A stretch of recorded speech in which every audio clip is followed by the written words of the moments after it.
ஏங்க அவங்க பாடம் கற்றுக்கலங்க அவங்க. புதுச்சேரியும் நேரோ பிளேஸுங்க அது. சின்ன சின்ன ரோடுங்க. அங்கே போய் ஒரு ரோட் ஷோன்றாரு. இதே மாதிரி ஒரு துர்சம்பவம் நடந்ததுன்னா விஜய் பொறுப்பேற்றுப்பாரா? இத்தனைக்கும் இவங்க கூட்டணி இவங்களுக்கு ஆதரவான ஒரு சீஃப் மினிஸ்டர். அடுத்த எலெக்ஷனில் 2 பேரும் கூட்டணிலாம் பேசுகிறாங்க. ஆமாம். அவர் கொடுக்க மாட்டேன்ட்டார்ல அனுமதி. அங்கே நின்று எம்எல்ஏ ஆனவர் தான் புசி ஆனந்த். புசி.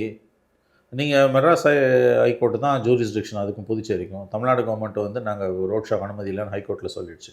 ஹைகோர்ட்டும் எஸ்ஓபி போடுங்கன்னு சொல்லியிருக்கு. இப்போ புதுச்சேரியில் அனுமதி கொடுத்தா எவனா கோர்ட்டுக்கு போனான்னா இமீடியட் ஸ்டே கொடுக்க போகிறாங்க. நீங்கள் இவ்வளோ நடந்த பிறகு பாடம் கற்று இல்லையா? எதுக்கு ரோட் ஷோன்னு கேட்குறீங்க? அப்போ மனித உரிமைகளை பற்றி தாவேக்காக கவலையே கிடையாது இல்லை. பப்ளிக் மீட்டிங் நடத்திட்டு போ.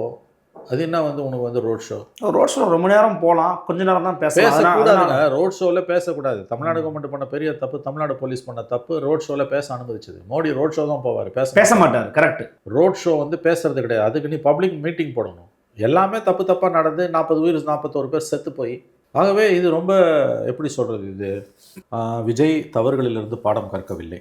மாதம் ஒரு தடவை வெளியில் வருது, இல்லை வாரம் ஒரு தடவை வெளியில் வருது, அப்புறம் வீட்டுக்குள்ளே போயிடுறது. எந்த பிரச்சனையை பற்றி எந்த கருத்தும் சொல்கிறதில்ல.